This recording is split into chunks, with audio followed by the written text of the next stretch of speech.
Good morning, Intenders. Good morning. Welcome and welcome back to Morning Intentions. Today is Monday, April 27th, and I'm so glad to be back behind these microphones. Annette, did you have a nice weekend? Everything go well for you? I did. I'm really practicing to accept what I can get finished on a weekend. Oh, that is a struggle for me. So I'm practicing because I always make a to-do list and then I can never get all the to-dos done and then I can start feeling overwhelmed. But I'm really practicing as I can do whatever I can do, not to rush myself or feel that anxiety that I've experienced so much. It's a practice and I'm practicing, and that's what I had to do this weekend because I had a very long to-do list. I think that's so good because I have asked you, how's your weekend? What'd you do? And then I get a list of all the things you didn't get done. I know, and then you said, well, could you list something that you did get done? Could you say something positive? Now you're practicing. That's so great. It is a practice. So we're continuing on. This is our last week of too much codependency and all that goes with it. It has been an amazing past 2 months. And you know, I'm not a high-functioning codependent, but I have learned so much. I came away learning a lot of new stuff, and I feel that I'm better prepared to go out into the world.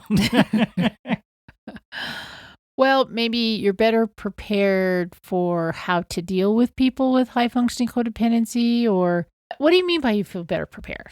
All the tools that a high-functioning codependent needs to have better self-worth and better care for themselves, those are things that we all can learn and all can use.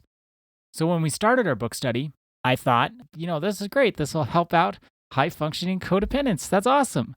That would be a great number of episodes on the podcast. Then each and every day I said, wow, I learned something through this. Oh my goodness, I can apply this to my life. So it was more than just for one particular group of people who were suffering or needed some support. It was for everybody, really. So if you're not a high-functioning codependent, I hope you listen closely. There are things you can use too. And then last week, I appreciated the mindfulness practices that we were talking about. Because those are so good. I found myself thinking about that over the weekend and last week. Those were really helpful. So today, we're going to spend the last of our 4 days with Terry Cole's book. She ends the book, she's talking about boundaries. And we've talked about boundaries so much on the podcast that, yes, maybe they do need to be repeated every now and then, a little refresh on boundaries, but we're just going to pick out the highlights here, what we think would be profitable for us all to think about when we're starting to set some boundaries or even just thinking about setting some boundaries in our life. It's good to think about what she is sharing. And I want to refer everybody to page 170 in her book. It's called Back to You. Ada and I want to go through this page and then pick out a few more highlights. And then on Thursday, we're going to reflect on this 2-month experience. So Ada's sharing some of what you have learned, what I as a high-functioning codependent has learned. I stayed vague because I wanted to save what I want to say for Thursday. Okay, so Thursday we're going to have that last reflection, and then on Friday we're going to start our new theme. It's been a long 2 months. I mean, it seems like, oh my gosh, so much has happened since we opened this book, and it's been so helpful. Page 170, I'm just going to read her little opening paragraph and then her first block to setting boundaries. Understanding why it's hard to set emotional and other boundaries is the first step in overcoming the obstacles. Let's explore the top 5 reasons that often make setting these boundaries difficult. The first block is fear of rejection. You might avoid setting boundaries for fear that others will reject you or think you're being unreasonable. You may worry that by saying no or asking for what you need, you will be perceived as difficult or selfish. This is one of the blocks to setting boundaries. Now, just as a little review, there are many areas where we need to and where we can set boundaries in our life. With our physical bodies, sexual boundaries, boundaries with our material possessions, boundaries around what we think and with our emotions, and then also boundaries with our time.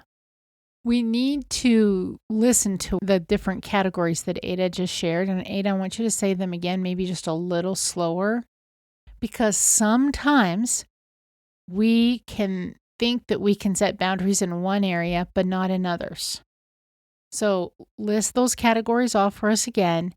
And then let's all think about, do we have a fear of rejection so that we just go along to get along? We put on a mask.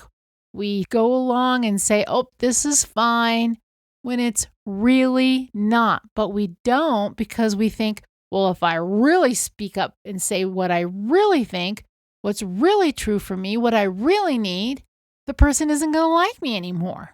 The person's going to leave me out. So one more time, Ada. It is our right to have boundaries with our physical bodies, our sexual boundaries, boundaries with our material possessions, boundaries with our thoughts and our emotions, and also boundaries with our time. Now, when she says thoughts and emotions, she's talking about mental boundaries. Why I want to highlight that one is we can be manipulated. It's really crossing a mental boundary. So we can think low of ourselves. We can think that we have to hustle for our worth in order for somebody not to reject us.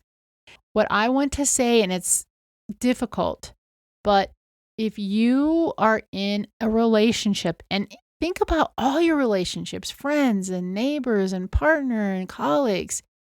If you're in a relationship where you don't set boundaries because you're afraid that you will be rejected by that person, this is the truth bomb. They don't belong in your life, because you can't walk on eggshells. We as coaches meet so many people that have to walk on eggshells because if they set a boundary, the other person will leave them. If they set a boundary, the other person will give them the silent treatment. If they set a boundary, the other person will gaslight them. If you're in a situation where your boundaries are non-existent because you're afraid of rejection, understand your worth. Your inherent worth means that you don't have to hustle for your worth. You're perfect and complete just as you are. And if there's people that can't accept you just as you are, they do not belong in your life. Keeping that in mind, our intention for today is a reflection question. What boundaries have I not set because I have a fear of rejection? What boundaries have I not set because I have a fear of rejection? Thank you so much for joining us today. Our day is better because you are part of our day. See you tomorrow. See you then.